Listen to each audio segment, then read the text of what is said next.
Bueno, bienvenidos a todos a un nuevo episodio de Mental Morfosis. Esta vez vamos a conversar sobre la guerra que está teniendo lugar en Europa entre, por supuesto, Rusia y Ucrania. Y, por supuesto, vamos a comentar también las repercusiones internacionales de esto, el rol que corresponde a América Latina en esta nueva Guerra Fría 2.0 que se está formando. Para eso contamos con el honor de desarrollar todos estos puntos con un invitado muy especial que ya habíamos anunciado, que es Diego Arria, que es un hombre de extensa trayectoria en materia de diplomacia, en materia de relaciones internacionales. Fue nada más y nada menos que presidente del Consejo de Seguridad de las Naciones Unidas, político de renombre en Venezuela, ex ministro también, y un experto en todos estos asuntos, además de un gran intelectual. Diego, muchísimas gracias por tomarte el tiempo de conversar con nosotros en esta época tan agitada. Te lo agradecemos muchísimo y lo valoramos mucho además. Mi querido Axel, es para mí un gran gusto, como cada vez que he conversado contigo en los últimos años.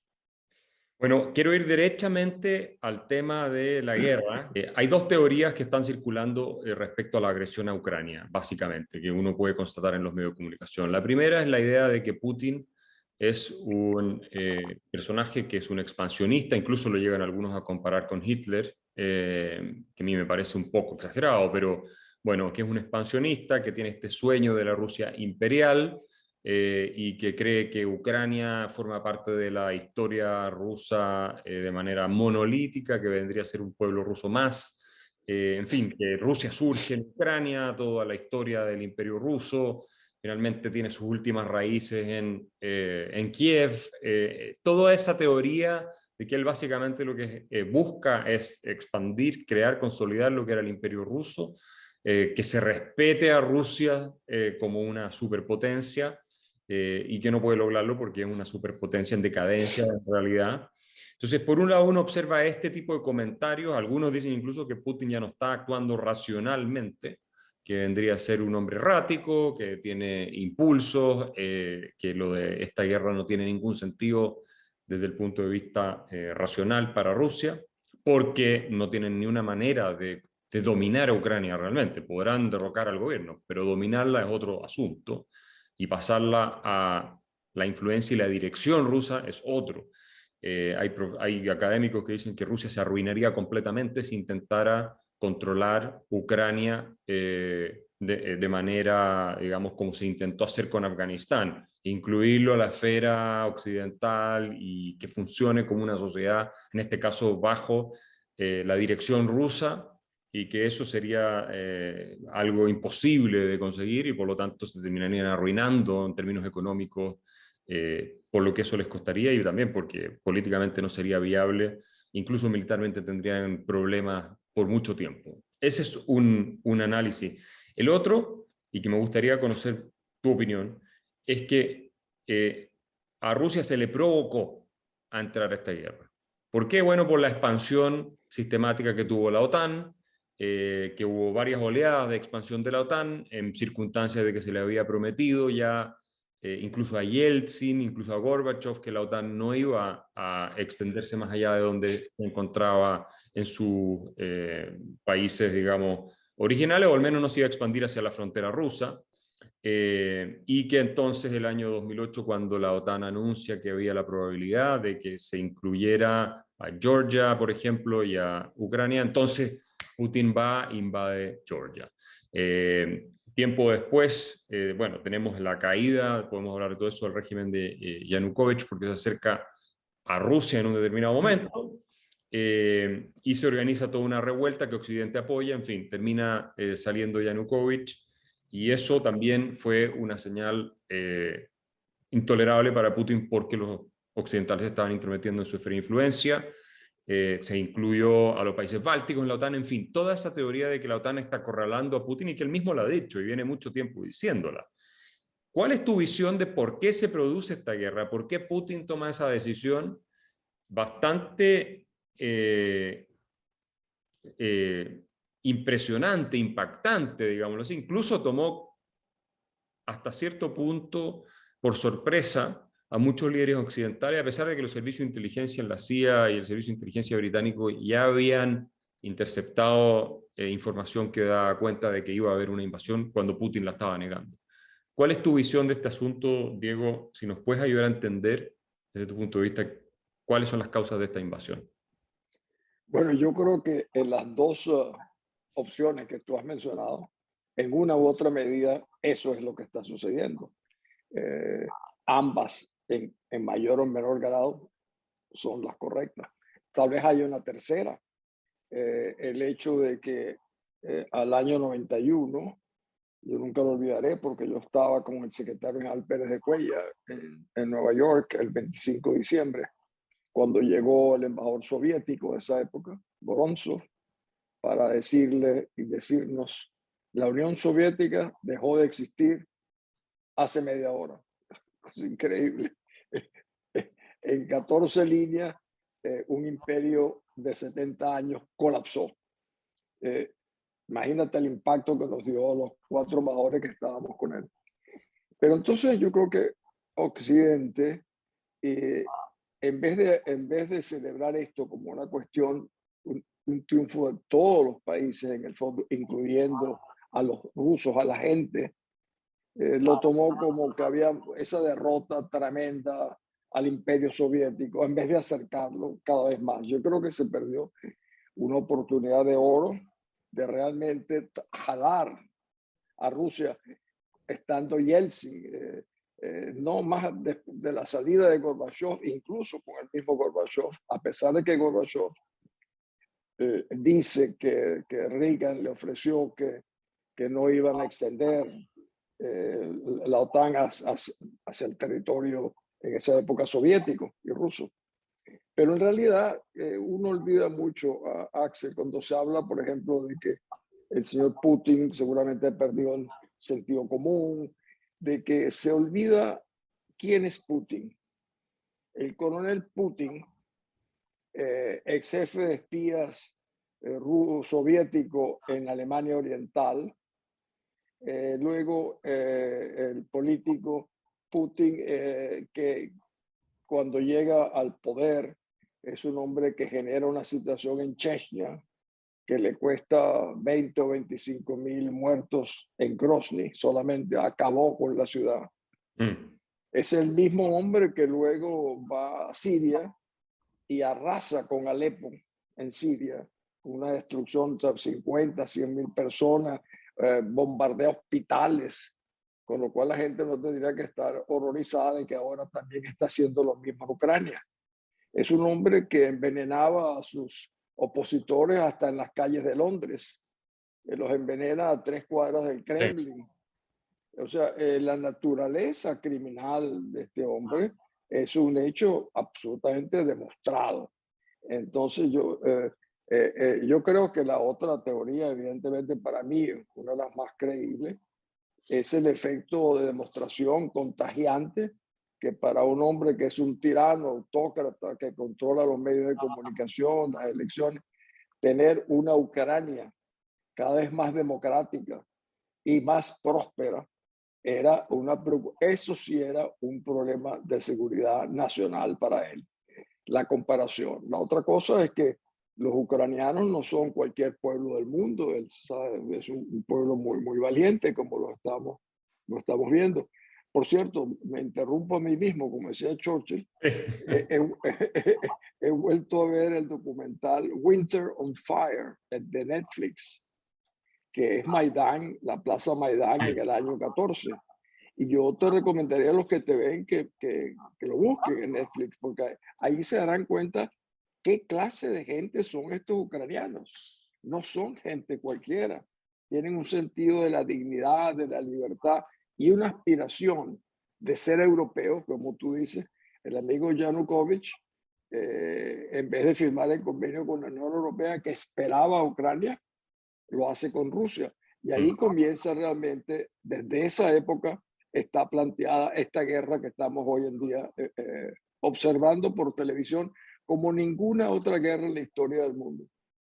Claro, porque tenemos transmisión en vivo, además por los celulares de la gente que está en cada esquina viviendo esa guerra. Pero Si Occidente le hubiera dado a Putin lo que te estaba pidiendo, esto de que garantizara la neutralidad de Ucrania, porque lo dijo, ¿cierto? Él sostuvo y en algún minuto amenazó hasta con armas nucleares, estaba en Francia, creo, con el presidente Macron.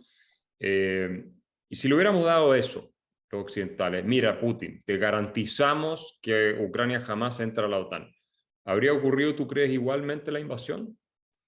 Yo creo, Axel, que peligrosamente estamos entrando en el mundo de Putin. ¿Y eso qué quiero decir con eso? Bueno, fíjate, Putin es un tipo que montado sobre sus recursos nucleares le ha dicho al mundo, aquí el que se meta correrá consecuencias como nunca las ha tenido en Sí. su historia. Eso no lo ha hecho nunca nadie en el mundo. ¿Y por qué no se le contestó?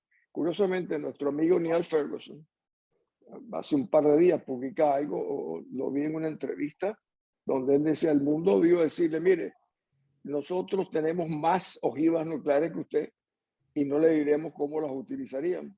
Yo casualmente, y me alegra mucho decir, había hecho un video donde decía que cómo se le permitía a un hombre amenazar al mundo de esa manera y que nadie le contestara. Por ejemplo, si usted tiene 4.000 ojivas, nosotros tenemos 14.000 y no le diremos cómo lo vamos a utilizar. O sea, no se le, es como un guapo, curiosamente, Sí. como un bully, un guapo de barrio, y el mundo se paralizó. No, no tanto porque pasaron cosas como tú las relatabas, que la Unión Europea decidiera comprar armamento para entregárselo a un país en el conflicto como es Ucrania, es algo realmente insólito. Que Incluso Alemania cambiara su posición. Alemania, el rol de Alemania, parar el gasoducto, enviar armas, aumentar su presupuesto militar, es realmente notable. Pero el mundo sigue siendo, está chantajeado por el coronel Putin. Entonces, yo creo que, que entrar a un mundo de esa naturaleza mantendría en zozobra permanente a toda la humanidad y eso no puede permitirse. Pero Ahora, ¿cómo se hace para no permitirlo?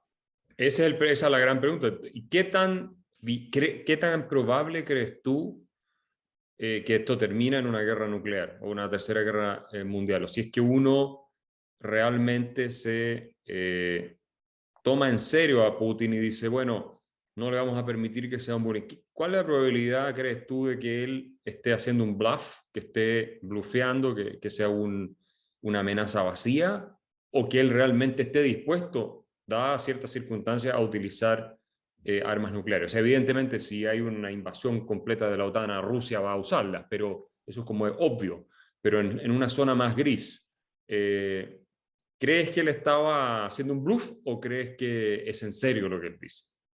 Pues yo creo que entramos ya. La Tercera Guerra Mundial comenzó.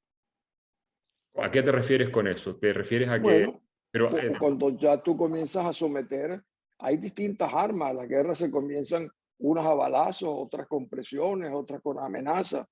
Aquí el señor Putin ha comenzado por decirle al mundo, de aquí no pasan. O sea, yo soy el que maneja las relaciones internacionales. A mí no me importan las Naciones Unidas, no me importa el derecho internacional.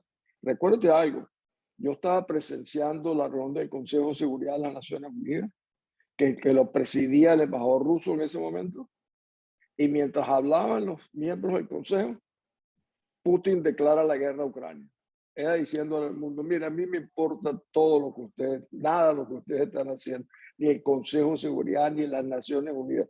Ese fue para mí el inicio de la Tercera Guerra, que la única manera que tomará distintos niveles, hasta ahora está a nivel de amenaza, pero no solamente a nivel de amenaza, está masacrando a un país a pesar de que existe la Declaración de los Derechos del Hombre, la responsabilidad de proteger, a pesar de todo eso, este hombre lo está haciendo. Está haciendo exactamente lo que le da la gana. De hecho, está sentando, está viendo, tomándole la temperatura a Occidente.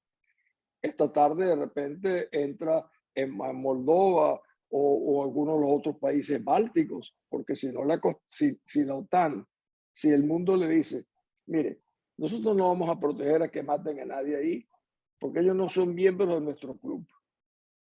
Si fueran miembros de nuestro club de la OTAN, estaríamos montados encima de usted. Pero es que esta tarde se puede caer, pueden matar monitores norteamericanos que estén asesorando a los ucranianos, o polacos, o franceses, o alemanes. La guerra toma otra dimensión. Yo creo que en una situación en la cual estamos no se debe decir, no, es un bluff eso.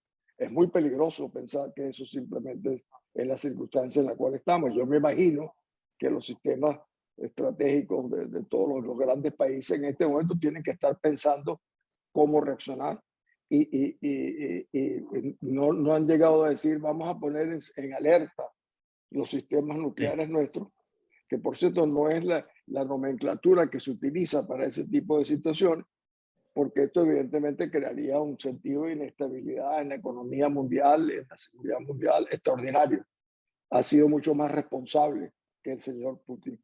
Pero al final, la pregunta que yo me hago a ti y a mí es, bueno, y si no se detiene a Putin, ¿hasta dónde se le va a dejar llegar? Porque pues, si llega a los países bálticos y toma Polonia nuevamente, bueno, Polonia sí es un miembro de la OTAN, obligaría evidentemente a una reacción. ¿Será posible que el famoso artículo 5 realmente lo implementen? ¿Tú crees Eso no que, lo sabemos. tú crees que la OTAN no reaccionaría y que Putin calcula que eventualmente la OTAN no reaccionaría? Porque efectivamente, como tú dices, se puede entrar a Polonia y la OTAN no reacciona, entonces se puede tomar toda Europa, básicamente, ¿no? O sea, no, tal vez no Bueno, Francia, que tiene armas nucleares, pero así comenzó Alemania. así comenzó su amigo Hitler. Claro, exacto. ¿Tú crees que esa comparación es justa? Porque tú ves algunos académicos como John Mersheimer, por ejemplo, de la Universidad Lo de vi, Chicago. leí lo de Mersheimer. Claro, y él sostiene que comparar a Hitler, a Putin con Hitler es absurdo, que eso no tiene ningún sentido, y es más de la teoría de que también Occidente ha sido humillante con Rusia. Por ejemplo, cuando Putin mismo solicita que Rusia ingrese a la OTAN, por ahí por el 99 año 2000, le dicen, bueno, sí, pero ponte a la fila con todos los países pequeños, insignificantes que digamos, están tratando de entrar.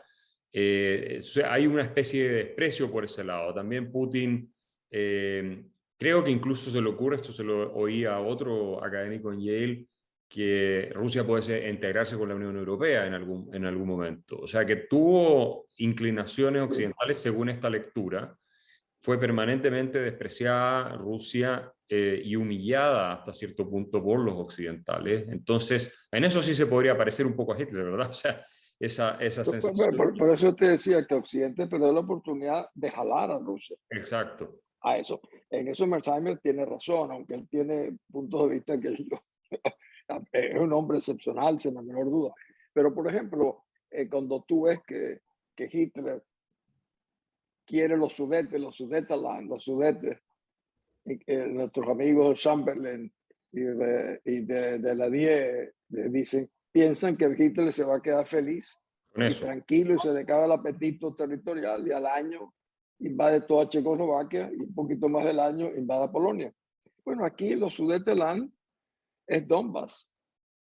Mm. Es exactamente porque dicen que hay un contingente de rusos, que es verdad, igual que en los Sudetenland eran alemanes. Pero yo diría que allí comienza el parecido. Yo no sé si el parecido termina allí, pero vemos peligrosamente que están avanzando hacia lo que sería Polonia, que en este caso es Ucrania.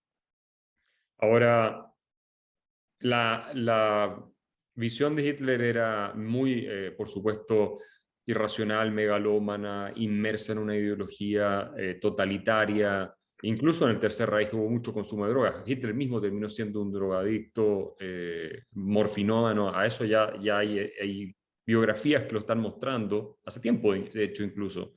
Y tenía todas estas cosas esotéricas, etc. ¿Tú crees que Putin está en ese nivel de irracionalidad? Está bien, Hitler hizo unos cálculos, le resultó, consideraba que Occidente era unos cobardes y tenía razón con Chamberlain, por ejemplo, y Daladier no se equivocó, los consideraba poca cosa, pero ¿crees que Putin está haciendo el mismo cálculo Y por otro lado, ¿crees que dentro de Rusia le van a permitir hacer una cosa así? Porque una de las cuestiones que se está jugando Occidente es que su mismo círculo de hierro lo termine por defenestrar, digamos, porque esto le está saliendo muy caro. Rusia está mucho más integrada al mundo occidental que lo que estaba Alemania probablemente en la década de los 20 o 30, desde el punto de vista de los intereses económicos, de que la gente, como todos dicen, los hijos de los oligarcas van a los colegios en Inglaterra, etcétera. ¿Qué riesgo ves tú para él, para Putin mismo, de su círculo cercano, que en un golpe de palacio o algo por el estilo se terminen deshaciendo de él? Fíjate, yo creo que al coronel Putin, sin la menor duda, tiene también ambiciones territoriales. Él quiere un Lebensraum más limitado hasta el momento, pero lo ha ido extendiendo, que de recuperar algo de la parte de lo que era la Unión Soviética. Pero, por ejemplo, hoy esta mañana, Axel, yo estuve en un Zoom, por eso es que estaba 10 minutos tarde, en uno de los bufetes más importantes de los Estados Unidos que se especializa en el tema de sanciones. Y estaban explicando realmente qué efectos tienen las sanciones actuales, cuáles pueden ser yo no sabía las acciones secundarias que pueden. Y cuando tú ves a lo que se puede llegar a hacer con las sanciones en una economía, que como tú muy bien señalas, es de una gran complejidad porque Rusia es creo, la 10ª economía del mundo, pero está integrada globalizante al mundo, lo cual hace muy distinto cuando se impusieron sanciones a Irán. Irán no estaba tan integrada a la economía global como lo está Rusia. Entonces, claro, los efectos son muy distintos, pero son también realmente devastadores cuando tú pones a ver. Si tendrá, por ejemplo, alguna de las sanciones con los famosos oligarcas, que nosotros llamamos bolichicos en Venezuela, los vinculados al chavismo, al madurismo, son relativos porque esta gente han tenido 20 años para esconder sus bienes, para esconderse detrás de muchísimas compañías, con lo cual es muy difícil, como decían estos juristas, ir determinando cómo llegar a ellos. Claro, hoy en día está Suiza ayudando, la tecnología que se ha desarrollado para identificar quién está detrás del dinero es muy superior. Yo creo que el temor más grande, sigo pensando, de Putin es el tema de una Ucrania fortalecida y democrática. Lo viene siendo desde el 14. ¿Por qué Rusia apoya a Yanukovych? Justamente por ese temor. Y de ahí en adelante, como estamos viendo, luego se comienza a debilitarlo por etapas. Crimea, Donbass, ahora viene directamente a la propia Crimea. Yo creo que fuera del Lebensraum, su interés en no ser un simple Stalin, sino ser el Pedro el Grande, que él piensa que es Pedro el Grande en vez de Stalin, está el tema del temor a un vecino libre, independiente y democrático, y que además valeroso. Que claro, que influya con sus ideas y su referente en la población rusa, que de pronto se les ocurra que es mejor ser mucho más occidentales y tener una democracia liberal como la que les estaría en teoría funcionando a los ucranianos. Pero ¿por qué no pasa eso con Polonia o con Finlandia, que están ahí mismo? ¿Por qué esos casos porque no son considerados rusos desde el punto de vista de Putin? ¿Eso es? Sí, sí, bueno, uno yo creo que tiene razón, pero el otro es que él conoce a los ucranianos. Él teme a los ucranianos, no solo por el efecto contagiante, sino por lo que significan como país. Y lo ven, a pesar de que la gente piensa que son iguales, Zelensky ha demostrado que los ucranianos no son iguales a los rusos. Incluso la gente piensa que el mismo idioma no es el mismo idioma. Incluso el idioma ucraniano se parece en cierta medida más hasta al polaco de lo que se parece al ruso. Pero el antecedente de la lucha, por eso te hablaba de Winter on Fire, de los ucranianos, él sabe a quién se está enfrentando. Y eso, y cada vez entonces sí comienza a haber un peligro, que una Ucrania que puede llegar a tener armas nucleares como las tuvo. Ucrania tuvo el tercer arsenal de armas nucleares del mundo, más que Francia, más que Inglaterra, y generosamente la cedió, cosa que me imagino deben estar arrepintiéndose todos los días. Se dio. ¿Y cómo ves tú en todo este conflicto y este escenario el rol de China? Porque una de las cosas que se critican también a Occidente es, bueno, como presionamos a Rusia, no logramos incorporarlo como podríamos haberlo hecho, o abrazarlo como un igual en lugar de humillarlo, todo eso, lo estamos empujando a los brazos de China, cuando sabemos que al menos desde Kissinger, Nixon, China y Rusia estaban más bien encontrados, ¿no? Eran rivales más que amigos, o por lo menos se odiaban más entre ellos de lo que odiaban a Occidente. Entonces, ¿cómo ves tú el rol de China en todo esto? Que es otra crisis que se podría desatar en no mucho tiempo más, lo de Taiwán, pero este eje que se estaría articulando entre Rusia y China, ¿crees que los chinos finalmente fueron engañados también por Putin desde el punto de vista de lo que está haciendo en Ucrania? ¿Le conviene a China esta desestabilización? Claramente a Putin no le resultó el cálculo de que iba a tomarse el país en 3 días. O sea, y por lo tanto eso debe estar encendiendo algunas alarmas. Seguramente por ahí van a caer algunos generales como chivos expiatorios después de que esto haya terminado. ¿Cuál es tu análisis de esta nueva realidad geopolítica? Yo, por lo que veo, leo, así como tú, que estás pendiente de lo que sucede en el mundo, creo que a China no le conviene para nada una guerra mundial, para nada. China en los últimos 30, 40 años ha sacado 800 millones de personas de la pobreza porque ha tenido un mundo en paz. Si ese mundo en paz se equilibra, él no puede seguir dándole a su pueblo, Xi Jinping, lo que se le viene dando hasta ahora. Entonces eso le genera un problema puede generar un problema de inestabilidad al propio Partido Comunista Chino. O sea, si a alguien no le interesa la guerra, creo yo, es a China. Y cuando la gente dice ahora, por ejemplo, China se abstuvo en la famosa Sí, condena a Putin en las Naciones Unidas. Pero eso no significa nada, porque los chinos siempre se abstienen. Pues están siempre, como tú lo quieras interpretar, o con Dios o con el diablo.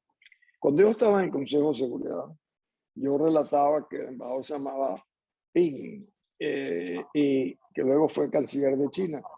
Y estaba siempre como dormido en el Consejo, pero cuando se mencionaba la palabra derechos humanos o sanciones, se despertaban. O sea, hay dos cosas ante las cuales reaccionaban: sanciones y derechos humanos.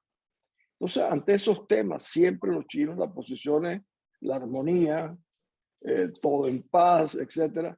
Y el famoso memorándum que firmaron poco tiempo antes de la guerra, ambos, un poco definiendo sus campos de interés, como al mundo nos lo vamos a dividir entre tu patio trasero y el mío, cuáles son nuestras áreas de influencia. Eso ha quedado bastante afectado por lo que está sucediendo ahora, porque Putin le ha hecho un gran favor a la humanidad, porque la Unión Europea hoy en día ha logrado cohesión. sí. La OTAN se ha despertado. Alemania, que es un país importantísimo, finalmente se ha dado cuenta que no puede seguir en manos de los rusos su suerte en el futuro. Y el mundo ha comenzado a ver cuál es la verdadera cara de Putin. Y cuando tú ves en la televisión, como nosotros lo vemos, lástima que no lo ven en Rusia, estos niñitos de estos 2,5 millones de refugiados, la mitad son niños. O cuando tú los ves que los matan en las calles, ¿cómo va a quedar Rusia a partir de esto? Yo creo que serán absolutamente tóxicos para la humanidad. Y yo creo que a China no le conviene para nada asociarse públicamente y ser solidario con lo que está pasando en Ucrania. Hasta ahora no lo han hecho, se han abstenido.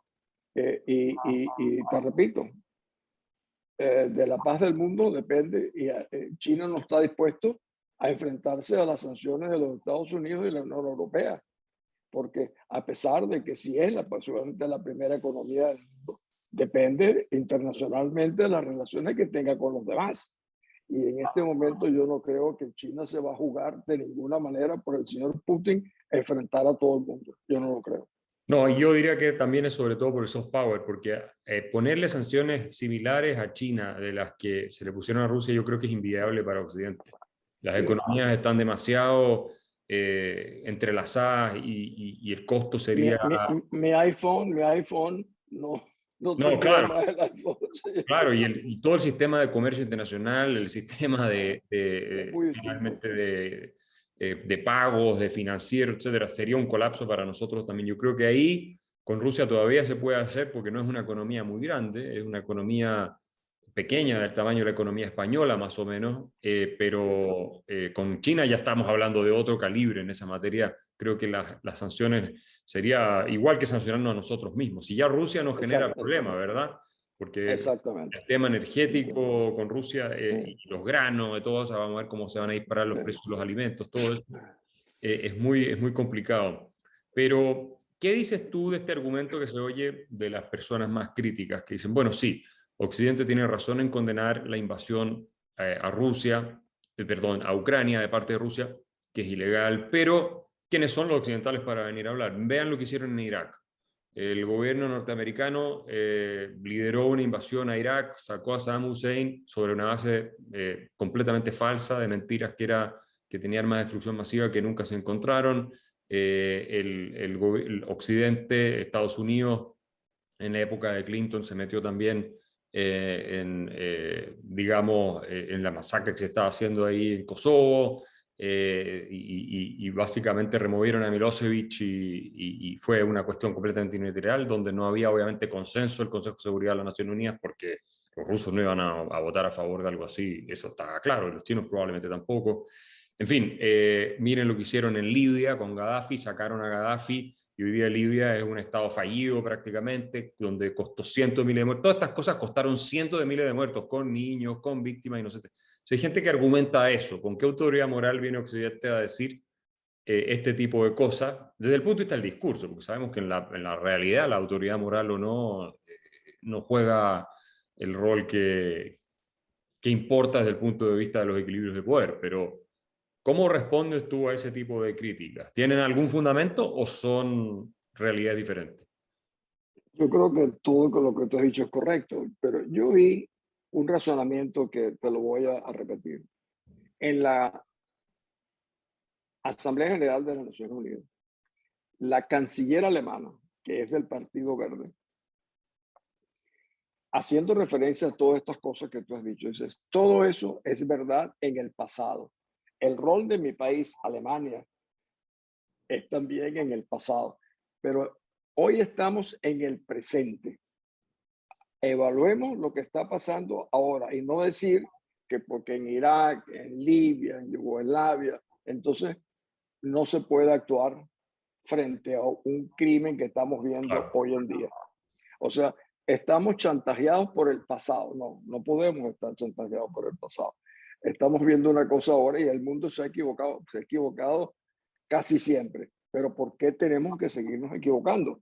Yo pertenezco al grupo que piensa, no sigamos equivocándonos y no sigamos siendo prisioneros, rehenes del pasado, porque esa es la excusa que hacen justamente los que quieren que se les dé vía libre a lo que hoy en día está sucediendo en Ucrania.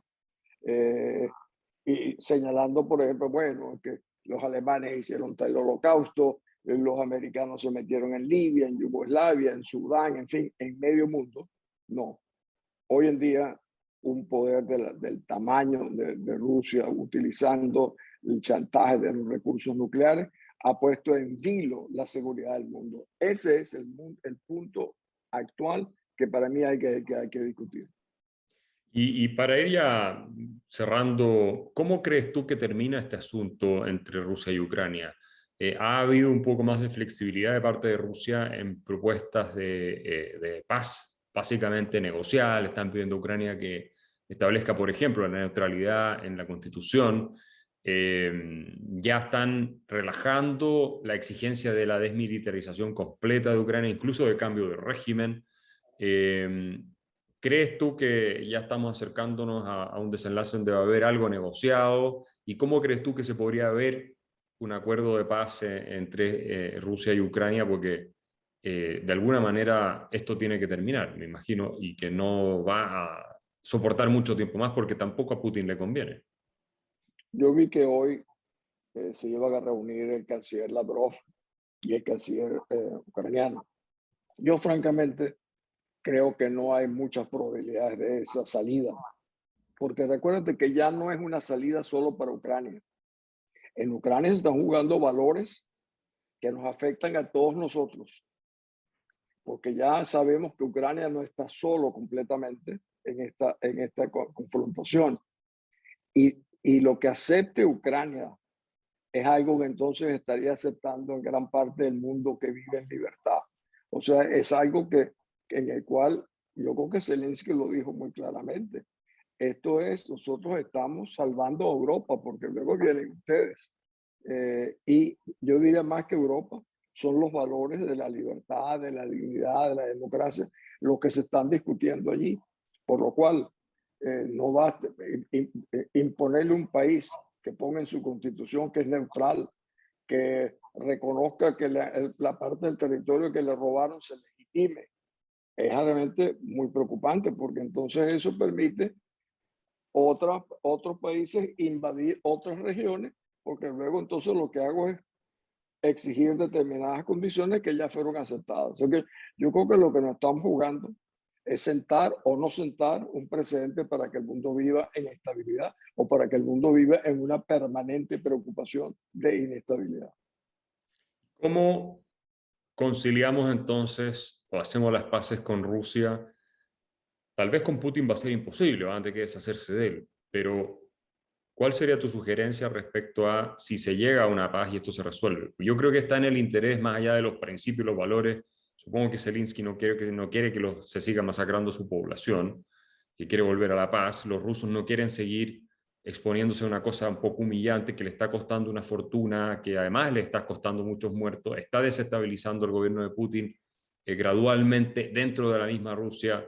Eh, ¿Cómo liderarías tú hacia adelante? ¿Dejaría, por ejemplo, las sanciones económicas impuestas a Rusia, incluso si Rusia cede al menos parte de lo que estaba exigiendo y que lo va a tener que hacer? Yo creo que no le va a quedar alternativa. ¿Cómo lidiarías tú con Rusia en lo sucesivo? Va a depender muchísimo de si Putin sigue en la cabeza o no. ¿Cómo lo ves tú eso? Pues mira, ojalá yo tuviera todas las respuestas para dártelas, pero sin la menor duda, yo creo que las sanciones serán levantadas en la medida en que vayan surgiendo condiciones muy distintas en Ucrania. Fíjate que todavía Rusia tiene sanciones impuestas por lo de Crimea en el año 2014 y las sanciones están menores, pero están desde esa época. Sí. Yo no estoy seguro que el pueblo ruso vaya a desalojar a Putin, porque es un pueblo que está con las noticias muy restringidas, a pesar de que los más jóvenes de los rusos, por los medios, por los medios sociales, están bastante más enterados, pero no están enterados de la dimensión de la tragedia ni de la reacción del mundo contra Rusia, que entonces sería suficiente para desalojarlo. Sin embargo, visto que las encuestas todavía le dan más del 50% de apoyo a Putin por esa guerra que él ha puesto con la letra Z en todos sus equipos y lo ha convertido en un emblema victorioso, pensaba él. Y hoy en día es un emblema más bien terrible, pero lo que yo te voy a decir una cosa, yo no tengo una respuesta como tú te imaginas para eso, pero sí me doy cuenta de algo que dijo el embajador de Dinamarca en las Naciones Unidas. Él dijo, si Rusia cesa en sus ataques, se acaba la guerra. Pero si Ucrania deja de resistir, dejaría de existir Ucrania. Y a eso es lo que están enfrentados en este momento. Bueno, esperemos que esto llegue a buen puerto pronto, porque el riesgo es que esto siga escalando y finalmente involucre a poderes con armamento nuclear en un conflicto directo existe, y no queremos enfrentar el apocalipsis todavía, al menos. Yo no tengo ganas de eso, y nadie, supongo yo, a pesar del entusiasmo que Nadie, tienen nadie. en las redes sociales de que se meta la OTAN y combata directamente con Rusia. Tú lo ves en una encuesta del New York Times que decía que la OTAN tenía que meterse y combatir directamente con Rusia. La mayoría pensaba eso. O sea, de realmente una locura lo que la gente es capaz de pensar como probable o posible. Este mundo de las redes sociales es muy histérico y muy desquiciado. Así es que, Diego, te quiero agradecer muchísimo por haber conversado con nosotros y espero que en otra oportunidad más adelante podamos hablar más del tema de América Latina, el rol de Venezuela en todo esto, que ya vimos que el gobierno de Biden se estaba tratando de acercar ahí al régimen de Maduro, supongo yo, para hablar de temas energéticos. Hay varios asuntos que nos gustaría comentar, así que te vamos a invitar nuevamente en algunas semanas más. Te hago un simple comentario Sí, sobre eso. Fíjate que yo había hecho unas declaraciones la semana pasada a los venezolanos, mis compatriotas, diciendo, mire, Ucrania y Rusia no están lejos de Venezuela, están muy cerca de lo que ustedes se imaginan, lo que nunca, ¿por qué lo decía yo? Pues los rusos habían dicho que podían desplazar armas nucleares a Venezuela. Eso lo dijeron hace como un mes. Con lo cual yo decía, se podía repetir la experiencia de Cuba cuando Kennedy y Khrushchev, en la cual, si bien es cierto que el presidente Kennedy logró sacar los misiles de Cuba, los rusos metieron una cláusula de que no se tocaría más nunca a Cuba y ahí está Cuba intacta. Yo decía, bueno, entonces se convierten los rusos en lo que van a dictar, van a perpetuar el gobierno de Venezuela. Pero curiosamente ha pasado algo peor para mí. Biden ha enviado 2 funcionarios de más alto nivel a negociar con una persona que le pusieron una recompensa en su cabeza por $15 millones, son Maduro, y lo mandan a negociar con él y ni siquiera le avisan al presidente Guaidó que ellos reconocen como legítimo, sino después de esa reunión. Y en resumen te voy a decir, lo que estaba pasando fueron a implorar en el fondo 200 o 300 mil barriles de petróleo. O sea, la administración Biden le dijo a los venezolanos, la libertad de ustedes, el esfuerzo de ustedes, vale 200 o 300 mil barriles de petróleo y punto. Eso es lo que valemos para la administración Biden. Un abrazo, mi querido Axel. qué vergüenza. Bueno, Diego, vamos a comentar más sobre ese tema en una nueva oportunidad. Muchas gracias y te mando un gran abrazo. Otro para ti.